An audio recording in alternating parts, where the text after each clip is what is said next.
আসসালামু আলাইকুম এভরিওয়ান। আমরা এখন আছি একটা প্রত্যন্ত অঞ্চলে, গ্রামে। এদিকে শুধু মাঠ ভরা, শুধু ধানের চাষ। গ্রামের ভাষায় যেটাকে কামদার বলা হয়। প্রতিটা জমিতে কম বেশি হেমতের জন্য ধান লাগানো হয়েছে। এদিকেও লাগানো শেষের দিকে প্রায়।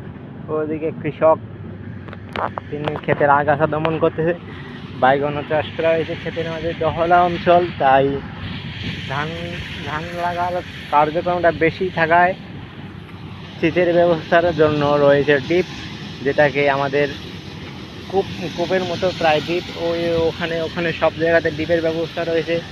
ডিপের পাশাপাশি আকাশের বৃষ্টিও যদি হয়, তার মাধ্যমে খেতে অনেক সময় পানি হয়।